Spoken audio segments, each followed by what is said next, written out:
بسم اللہ الرحمن الرحیم وأشهد أن محمدا عبده ورسوله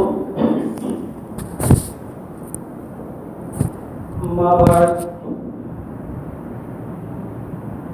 فإن خير الحديث كتاب الله وخير الهدي هدي محمد صلى الله عليه وسلم وشر الأمور محدثاتها وكل محدثة بدعة وكل بدعة ضلالة وكل ضلالة في النار.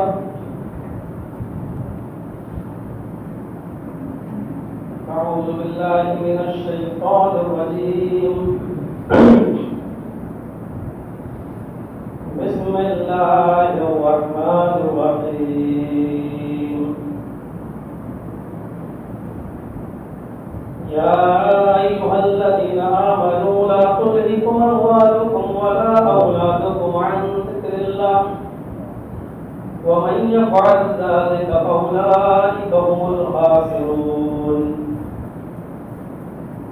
وأنفقوا مما رزقناكم من قبل أن يأتي أحدكم الموت فأصدقكم من الصالحين. رب اشرح لي صدري ويسر لي أمري واحلل عقدة من لساني يفقهوا قولي.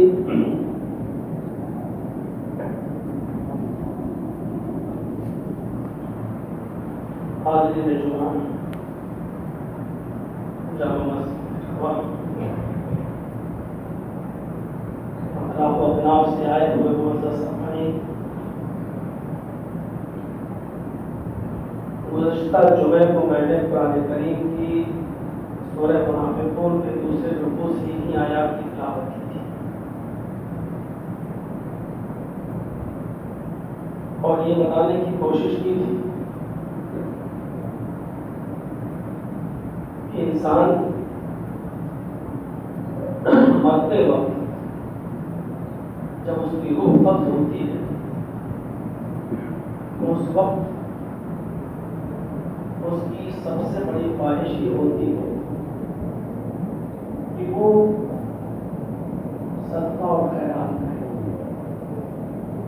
جس سے اس بات کا اندازہ ہوتا ہے کہ صدقے اور خیرات کی کوئی اہمیت اور فضیلت کسی سے چھپی ہوئی نہیں اور مسلم ہے، واضح. قرآن کریم کی یہ آیت خود بتا رہی ہے کہ جب انسان بالکل موت کا وقت قریب ہوتا ہے تو اس کی زبان سے یہی جملہ نکلتا ہے. اللہ رب العالمین نے فرمایا کہ وَأَنْفِقُوا مِمَّا رَزَقْنَاكُمْ مِنْ قَبْلِ أَنْ يَأْتِيَ أَحَدَكُمُ الْمَوْتُ. اس مال میں سے، اس رزق میں سے خرچ کرو تم جو اللہ نے تم کو دیا ہے، اور جب موت کا فرشتہ تمہارے سینے پر سوار ہو جائے گا اور تمہاری روح قبض کرنے لگے گا تو اس وقت تمہاری زبان کی جملے نکلیں گے، اور اس کے بعد یہ جملے جو میں نے خطبہ بسملہ کے بعد پڑھے چھوٹ گئے. فَيَقُولُ لَوْلَا أَخَّرْتَنِي إِلَىٰ أَجَلٍ قَرِيبٍ. اے اللہ، تو نے مجھے تھوڑی سی مہلت اور کیوں نہیں دی؟ تھوڑی سی مہلت دے دیتا تو مجھے، تھوڑا سا وقت اور دے دے تو مجھے. اگر تھوڑا سا وقت تو نے مجھے اور دے دیا تو اس میں ہم کیا کریں گے؟ فَأَصَّدَّقَ، میرے پاس جو بھی مال و دولت جس کو اب تک وہ کاڑ کر سنبھال کر بینک بیلنس بنا کر رکھا کرتا تھا، ابھی 2 دن پہلے تک اس کی لالچ ختم نہیں ہوئی تھی، لیکن اب موت کے فرشتے کو جب اپنے سامنے دیکھ لیا تو سب سے پہلے اس کے دل تمنا جو آرزو اٹھ رہی ہے وہ یہ اٹھ رہی ہے کہ اللہ اتنی مہلت دے دے کہ میں اس کو بینک سے نکال کر خرچ کروں، اتنی مہلت دیتے کہ ہم اپنی زمین بیچ کر تیری راہ میں صدقہ و خیرات کر دوں. وَأَكُن مِّنَ الصَّالِحِينَ، اور نیک لوگوں میں، صالح لوگوں میں میرا شمار ہو جائے. پتہ یہ چلا کہ انسان اس وقت تک نیک نہیں ہو سکتا. آپ چاہے کتنی نمازیں پڑھ لیں، بہت ہی معذرت کے ساتھ اور بہت ہی معافی کے ساتھ میں یہ جملے کہہ رہا ہوں، آپ چاہے جتنی تہجد کی نمازیں پڑھ لیں، آپ چاہے کتنے بڑے نیک ہونے کا ڈھنڈورا پیٹ لیں، اور لوگوں کے سامنے آپ مسجد میں اذان سے پہلے ہی کیوں نہ پہنچنے لگیں، اور فجر کی نماز سے پہلے پوری رات مسجد میں جا کر آپ شب قدر میں کیوں نہ گزارتے ہیں اور تہجد گزاری میں پوری زندگی خرچ کیوں نہ کرتے ہیں، لیکن آپ نیک نہیں ہو سکتے. نیک ہونے کے لیے صدقہ کرنا اور خیرات کرنا ضروری ہے. فَأَصَّدَّقَ وَأَكُن مِّنَ الصَّالِحِينَ، اے اللہ میں صدقہ و خیرات کر دیتا، تیری راہ میں سارا مال لٹا دیتا اور نیک لوگوں میں میرا شمار ہو جاتا. قرآن کریم کی آیت بتا رہی ہے کہ جب تک انسان صدقہ اور خیرات نہ کرے وہ نیک نہیں ہو سکتا. آپ اللہ کا حق ادا کر رہے ہیں، معاف کیجیے گا، نماز پڑھ کر آپ صرف اللہ کا حق ادا کر رہے ہیں، اور صدقہ و خیرات کر کے آپ اللہ کا بھی حق ادا کر رہے ہیں اور بندوں کا بھی حق ادا کر رہے ہیں. اس لیے اللہ رب العالمین صدقے اور خیرات کی اہمیت کو واضح کر رہا ہے. اس اعتبار سے دیکھا جائے تو صدقے کی 3 حیثیتیں ہو جاتی ہیں. ان 3 حیثیتوں کو اگر ہم سمجھ لیں تو بہت آسانی ہو جائے گی. صدقے کی 3 حیثیتیں ہوتی ہیں. پہلی حیثیت وہ ہوتی ہے جس کو ہم کہتے ہیں نفلی صدقہ، جو کوئی بھی کر سکتا ہے، کسی پر کوئی رکاوٹ نہیں ہے، امیر بھی، غریب بھی، فقیر بھی، مسکین بھی، امیر بھی، دولت مند بھی، صاحب ثروت بھی، اور اس کے لیے کوئی وقت متعین نہیں ہوتا ہے. دن میں، رات میں، جب چاہے آپ صدقہ کر سکتے ہیں. آپ کسی دکان پہ بیٹھے ہوئے ہیں، کوئی غریب آدمی گزر رہا ہے اپنے بچوں کو لے کر، آپ جانتے ہیں کہ بڑی چہال ہے، پریشان حال ہے، آپ نے اپنی دکان سے 20 روپے نکالے، 50 روپے نکالے، آپ نے اس کو دے دیا. یہ ہے صدقہ نفلی، جو کوئی وقت متعین نہیں ہے، کسی بھی وقت آپ دے سکتے ہیں اور کوئی بھی دے سکتا ہے. یہ صدقہ ہوتا ہے فرض، اور اس کی بھی 2 قسمیں ہوتی ہیں. ایک ہوتا ہے جو صرف امیروں پر فرض ہے، غریبوں پر نہیں، اور ایک صدقہ ہوتا ہے جو امیروں پر بھی فرض ہے اور غریبوں پر بھی فرض ہے. یہ 3 قسمیں ہیں. پہلا صدقہ ہے نفلی، جو کوئی بھی کر سکتا ہے اور نہیں کرے تو گناہ نہیں ہے. سمجھ رہے ہیں؟ امیر بھی کر سکتا ہے، غریب بھی کر سکتا ہے، نہیں بھی کرنا چاہے تو نہیں کر سکتا، اس کے اوپر کوئی گناہ نہیں ہے. یہ نفلی ہے، کرو گے تو ثواب اور نہیں کرو گے تو کوئی گناہ نہیں ہے. ایک صدقہ ہے جو فرض ہے صرف امیروں پر، غریبوں پر نہیں، اور اس صدقے کا نام ہے زکات. اور اس کے لیے آپ کی حیثیت اور آپ کی استطاعت دیکھی جائے گی، اور اس کے لیے تو وقت متعین ہے. سال میں 1 بار آپ کو خرچ کرنا ہے، برابر نہیں، کنٹینیو نہیں، ریگولر نہیں. ہم لوگ رمضان کے مہینے میں کرتے ہیں تاکہ 1 کا 70 گنا ہمیں ثواب مل جائے، ورنہ اس کا کوئی وقت متعین نہیں، سال میں 1 بار کرنا ہے. اور یہ صرف امیروں پر ہے، اور اس کی حیثیت یہ ہے کہ آپ کے پاس 85 گرام سونا ہونا چاہیے، یعنی 7.5 تولے تقریباً، جس کا موجودہ دور میں وزن ہوتا ہے 85 گرام، 85 گرام سونا، 7.5 تولے سونا، یا اس کے برابر آپ کے پاس پیسے، یا دونوں چیزیں چیزیں ملا کر آپ کے پاس اتنی ہونی چاہیے.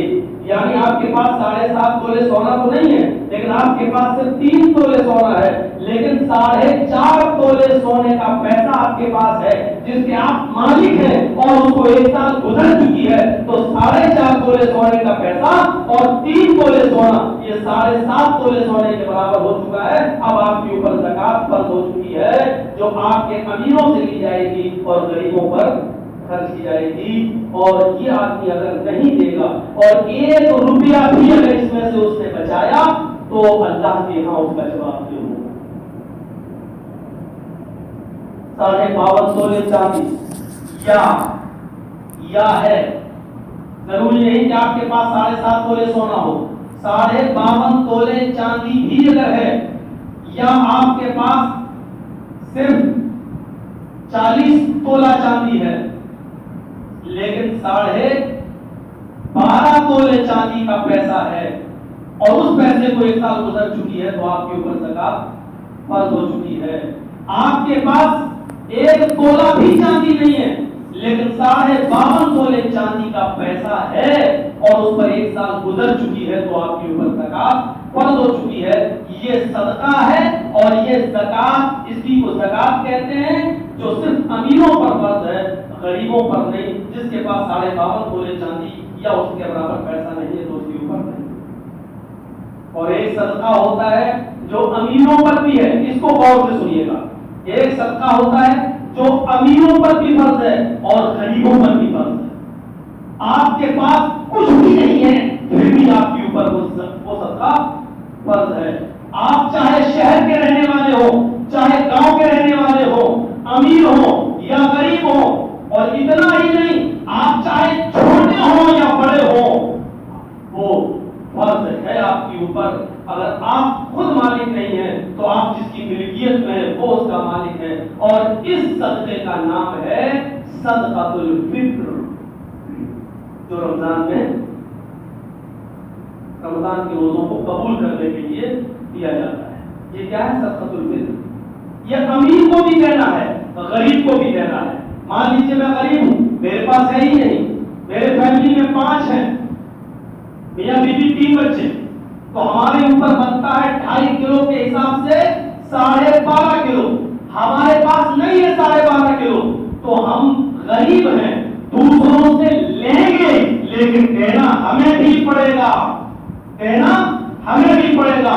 ہم اس سے بچ نہیں سکتے ہیں. یہ صدقہ ہے.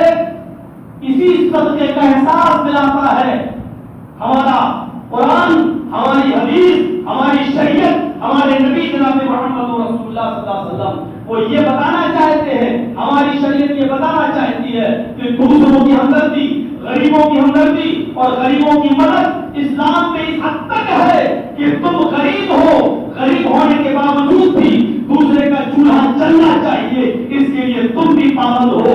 تمہیں معلوم ہے کہ دوسرا غریب ہے, تم خود غریب ہو, لیکن دینے کا جذبہ تم اپنے اندر پیدا کرو. تمہیں خود اس بات کا احساس ہونا چاہیے, آپ دوسروں سے لیجئے لیکن جو تم سے زیادہ غریب ہو اس کو دیجئے, پھر وہ بھی دوسرے کو دے گا. اور جب ایک غریب انسان دینے کا جذبہ اپنے اندر پیدا کرے گا تو یہ چیز امیروں اور دولت مندوں کے چہرے پر تھپڑ مارے گی اور یہ کہے گی کہ اسلام جب غریبوں تک کو دینے کا حکم دے رہا ہے, غریبوں تک کو خرچ کرنے کا حکم دے رہا ہے, تو اے ساہوکاروں, اے چودھریوں, اے پیسے والوں, اے دولت مندوں, تمہارا زمین یہ کیسے گوارا کر لیتا ہے کہ تمہارا پڑوسی بھوکا سو جائے اور تم آرام سے سو جاؤ, تم آرام سے بستر پر کھناٹے بھرتے رہو, سوتے رہو, جبکہ دینے کا جذبہ تو اللہ تعالیٰ نے اور اللہ کے رسول غریبوں کے اندر بھی پیدا کیا ہے. غریب کو بھی دینا پڑے گا. فرمایا صدقۃ الفطر غریبوں کو بھی دینا ہے. کوئی بھی مسلمان ایسا نہیں ہونا چاہیے کہ اس کے گھر میں چولہا نہ چلے, اس کے گھر میں چولہا چلنا چاہیے, بھوکا اور پیاسا نہیں سونا چاہیے. ان 3 حیثیتوں کو اگر ہم اور آپ سمجھ جائیں تو پورا اسلام سمجھ. ایک صدقہ نفلی صدقے سے روکا ہی نہیں گیا ہے. خوب کریے, آپ جس وقت کرنا چاہے کریں, جتنا زیادہ کریں گے اتنا زیادہ آپ کو ثواب ملے گا, آپ کو ثواب ملے گا. کوئی غریب دے رہے ہیں, لیجیے 20 روپے, کبھی 50 دے دیجیے, کبھی 100 دے دیجیے, اور بہتر یہ ہے صدقہ وہ بہتر ہوتا ہے. زکات تو آپ دکھا کر دے سکتے ہیں لیکن صدقہ بہتر وہ بھی دکھا کر دے سکتے ہیں لیکن بہتر صدقہ کیا بتایا؟ رجل تصدق بصدقة فأخفاها حتى لا تعلم شماله ما تنفق يمينه. بہترین صدقہ وہ ہے انسان چپکے سے اپنے داہنے ہاتھ سے نکال کر کسی غریب کی مدد کرے اور اس طریقے سے کرے کہ حتی لا تعلم شمالہ ما تنفق یمینہ، اس کے داہنے ہاتھ نے کیا دیا، 1 روپیہ دیا، 10 روپے دیے، 50 دیا، 100 دیا، کتنا وہ اللہ کی راہ میں دے رہا ہے اس کی خبر کسی غریب کو کسی آپ نے دائیں ہاتھ سے دیا تو بائیں ہاتھ کو بھی اس کی خبر نہیں ہونی چاہیے. دائیں ہاتھ سے دیا اور بائیں ہاتھ کو خبر نہیں کا مطلب یہ ہے کہ آپ جانے اور آپ کا رب جانے کہ آپ نے اس کی کتنی مدد کی. آپ یہاں بنگال میں جائیے جب مدرسوں کے چندے ہوتے ہیں اور آن اسٹیج پر جب لوگ لا کے دیتے ہیں مدرسوں کو چندہ تو بہت سے لوگ چپکے سے دیتے ہیں اور یہ کہتے ہیں کہ میرے نام کا اعلان نہ کیا جائے، صرف یہ کہا جائے کہ ایک صاحب خیر نے 1 لاکھ روپیہ دیا ہے، ایک اللہ کے بندے نے 50,000 روپے دیے ہیں، اللہ رب العالمین اس کی بخشش فرمائے، اس کی مغفرت فرمائے. اس طریقے سے بھی لوگ زکات صدقہ خیرات اس طریقے سے بھی لوگ کرتے ہیں اور یہ زیادہ محبوب ہے اللہ رب العالمین، یہ زیادہ پسند ہے اللہ رب العالمین، کیونکہ اس کا مطلب یہ ہے کہ آپ اس نیکی کو اپنے اور اپنے رب کے درمیان کرنا چاہتے ہیں. لیکن اس کا یہ مطلب نہیں کہ آپ دکھا کر نہیں دے سکتے. ابو الدرداء رضی اللہ تعالیٰ عنہ کا وہ مشہور واقعہ آپ نے سنا ہوگا. اللہ کے نبی فرماتے ہیں من ذا الذی یقرض اللہ قرضا حسنا، کون ہے جو اللہ کو قرض حسنا دے؟ ابو الدرداء کہتے ہیں اے اللہ کے نبی اگر ہم اللہ کو قرض حسنا دیں گے تو اللہ ہمیں کیا دے گا؟ جواب ملا اللہ اس کے بدلے میں تمہیں جنت دے گا. فرمایا اے اللہ کے نبی میرے 2 باغ ہیں، میں نے دونوں باغات اللہ کو صدقہ کر دیا، میں نے دونوں باغات اللہ کو قرض حسنا دے دیا. اللہ کے نبی نے فرمایا نہیں، دونوں باغ تم نہیں دے سکتے. اس میں بھی فضول نہیں ہونا چاہیے. دونوں کے دو تم بھوکے مر جاؤ، تم بھیک مانگنے لگو، یہ بھی جائز نہیں ہے. ایک اللہ کے راہ میں دے دو اور ایک کو اپنے پاس روک لو تاکہ تم اپنی بیوی بچوں کے لیے کچھ کما سکو، کچھ ان کو کھلا سکو. ابو الدرداء کہتے ہیں میں نے مدینے کے اوپر والا باغ اللہ کو صدقہ دے دیا، اللہ کو صدقہ کر دیا، اللہ کی راہ میں میں نے دے دیا. اس کے بعد وہ اپنے گھر جاتے ہیں، پتہ چلتا ہے کہ ابو الدرداء کی بیوی اور بچے اسی باغ میں گئے ہوئے ہیں. ابو الدرداء اس باغ کی طرف بھاگتے ہیں، کیا دیکھتے ہیں کہ میری بیوی کھجور توڑ رہی ہے اور وہ اپنے بچوں کو کھلا رہی ہے. ابو الدرداء باغ میں نہیں جاتے کیونکہ میں نے اللہ کی راہ میں صدقہ کر دیا ہے، میں نے اللہ کی راہ میں صدقہ کر دیا، اب وہ باغ میرا نہیں رہا. باغ کے باہر سے آواز دیتے میری بیوی میری بیوی اپنے بچوں کو لے کے باہر نکلو، اب یہ باغ میرا نہیں رہا. بیوی اپنے بچوں کو لے کے باہر نکلتی ہے. اے ابو الدرداء یہ کیا کہہ رہے ہو؟ یہ باغ میرا نہیں رہا. کھجوروں کے 600 درخت لگے ہوئے ہیں، کھجور کرنے والے ہیں، مارکیٹ میں بکنے والے ہیں، ہمارے اچھے دن آنے والے ہیں، اور آپ کہہ رہے ہیں یہ کھجوروں کے باغ اور یہ باغ میرا نہیں رہا. فرمایا ہاں اے میری بیوی یہ میں نے اللہ کو صدقہ کر دیا ہے، قرض حسنہ دے دیا ہے. اس کے بعد انہوں نے اپنے بچوں کے دامن میں جو کھجور تھے ان کو پکڑا، چھینا اور ان کھجوروں کو اسی باغ میں پھینک دیا. پھر اپنے بچے کے منہ میں انگلی ڈالی، جو کھجور چبا ہوا تھا اس چبے ہوئے کھجور کو بھی باہر نکالا اور اس کو بھی باغ میں پھینک دیا. اے اللہ مجھے آنے میں تھوڑی دیر ہو گئی، جو کھجور میری بیوی اور بچے کھا چکے اس کا میں ذمہ دار نہیں، جو میری بیوی اور بچوں کے دامن میں تھا اور اس کے منہ میں تھا وہ میں نے لے کر چھین کر میں نے تیرے باغ میں ڈال دیا. اے اللہ میں نے اپنا وعدہ پورا کیا، تو اپنا وعدہ پورا فرما، تو اپنا وعدہ پورا کر. بیوی بے طاقت چیختی ہوئی کہتی ہے اے میرے شوہر اگر ایک باغ کے بدلے باغ کے 600 درختوں کے بدلے کھجوروں کے 600 پیڑوں کے بدلے اور باغ کی زمین کے بدلے اگر جنت مل گئی تو یہ سودا مہنگا نہیں ہے، بہت سستے میں یہ سودا کر لیا ہے. میرے پیارے ساتھیوں ایک صدقہ یہ ہوتا ہے جس کو نفلی صدقہ کہتے ہیں. یہ پورا کا پورا باغ ان پر خرچ کرنا فرض نہیں تھا. کھجوروں کے پورے درخت اللہ کی راہ میں لٹانا ان کے اوپر فرض نہیں تھا. لیکن سنا اللہ کو جو صدقہ کرے گا اللہ اس کو جنت دے گا. اللہ کے نبی نے یہ نہیں کہا کہ تم 5 وقت کی نماز پڑھو صدقہ کرو یا نہ کرو تہجد پڑھتے رہو اللہ تمہیں جنت دے گا. یہاں اللہ کے نبی نے قرآن کی آیت سنائی من الذی یقرض اللہ قرضا حسنا. اور لوگوں اللہ کو قرض حسنا دو, جو اللہ کو قرض حسنا دے گا اس کو اللہ جنت دے گا. میرے پیارے ساتھیوں بغیر صدقہ اور خیرات کے کوئی آدمی متقی بننا چاہے نہیں بن سکتا ہے, چاہے وہ تہجدوں کی نماز پڑھ کے اپنی پوری زندگی ختم ہی کیوں نہ کر لے, جب تک اس کے اندر غریبوں کی ہمدردی, غریبوں کا پیار اور غریبوں کے لیے صدقہ اور خیرات کرنے کا جذبہ اس کے اندر پیدا نہیں ہوگا وہ متقی نہیں بن سکتا ہے, پرہیزگار نہیں ہو سکتا ہے. فرمایا اللہ کے نبی نے عائشہ مجھے جنت دکھائی دی, مجھے جہنم دکھائی دی. جب میں نے خواب کے اندر جہنم کو دیکھا عائشہ میں پرصراط کے اوپر چل رہا تھا, میں نے دائیں دیکھا تو جنت, میں نے بائیں دیکھا تو جہنم, پھر میں نے آگے پیچھے دیکھا تو جہنم. پرصراط کے اوپر سے جو صحیح سب گزر گیا وہی ٹھیک ہے, بقیہ میں نے ہر جگہ میں نے جہنم ہی جہنم دیکھا ہے. فرمایا عائشہ نے اے اللہ کے رسول پھر ہم جہنم سے کیسے بچیں؟ تو اللہ کے رسول کا جواب سنو. اللہ کے نبی نہیں کہتے عائشہ نماز پڑھو, عائشہ تہجد پڑھو, عائشہ تم اپنی پوری کی پوری رات جاگنے میں گزار دو, قرآن کی تلاوت میں گزار دو. فرمایا تصدقوا ولو بشق تمرۃ, عائشہ صدقہ کرو صدقہ کرو صدقہ کرو. اگر گھر میں تمہارے پاس کچھ بھی غریبوں مسکینوں میں دینے کو کچھ نہ ہو ولو بشق تمرۃ, تو کھجور کا ایک ٹکڑا ہی اگر تمہارے گھر میں رکھا ہوا ہو تو ایک ٹکڑا ہی غریب اور مسکینوں کو دے کر اپنے آپ کو جہنم سے بچاؤ. ولو بشق تمرۃ, کھجور کا ایک ٹکڑا ہی دو اور اپنے آپ کو جہنم سے بچاؤ. یہ حدیث بتا رہی ہے کہ بغیر غریبوں کو دیے ہوئے, بغیر غریبوں کا خیال رکھے ہوئے ہم جنت کی خوشبو نہیں پا سکتے ہیں, جنت کی مہک تک ہمیں نہیں مل سکتی ہے جب تک غریبوں کا جذبہ ہمارے اندر پیدا ہو.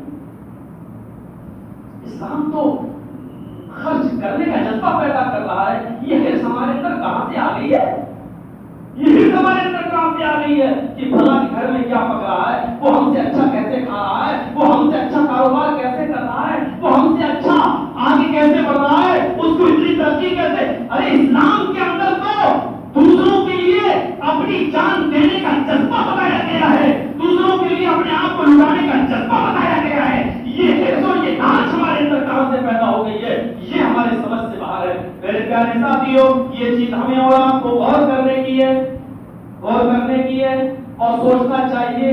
صدقہ اور خیرات کی وہ چیز ہے جس نے آپ حضرت عثمان غنی کو دیکھیے, عثمان غنی کو دیکھیے, اللہ کے نبی صلی اللہ علیہ وسلم فرمائے ہے کوئی جو 100 اونٹ اللہ کو قرض حسنہ دے اللہ اس کو بدلے میں جنت دے گا. عثمان غنی اٹھے گا اللہ کے رسول میں دے رہا ہوں.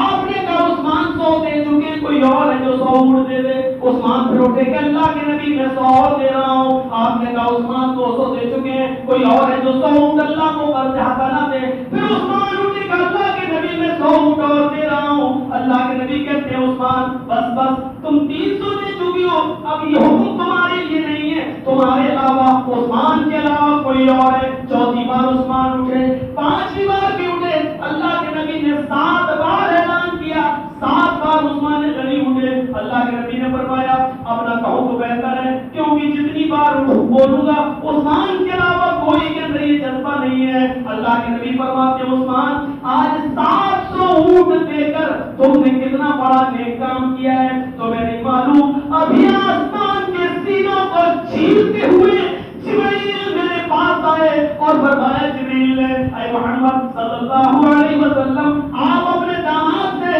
ذوالنورین سے رقیہ ام کلثوم کے شوہر سے اپنے داماد سے عثمان غنی سے کہہ دو کہ آج تمہاری نیکی سے اللہ اتنا خوش ہوا کہ اس نے یہ حکم دے دیا کہ ما ضر عثمان ما ضر عثمان ما ضر عثمان ما عمل اليوم قط.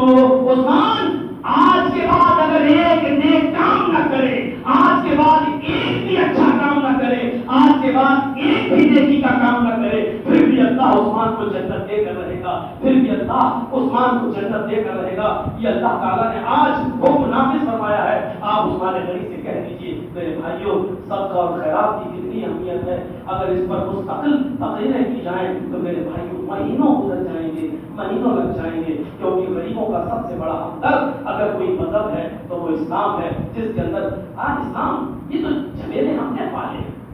آج جگجیت صاحب کو فکر ہے کہ میرے اگر میں ابھی مر گیا تو میرے مرنے کے بعد میری بیٹی کی شادی کیسے ہو. یہ فکر کیسے آئی؟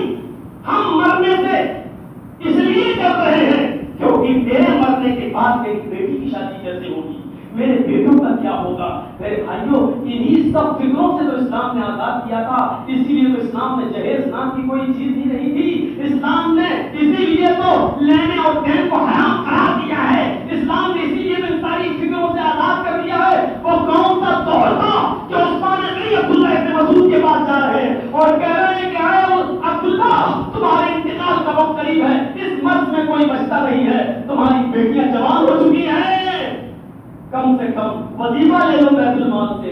حضرت عثمان حضرت عبداللہ بن مسعود کہتے ہیں ہمیں وظیفے کی ضرورت نہیں ہے. عثمان غنی نے کہا کہ تمہیں ضرورت نہیں ہے.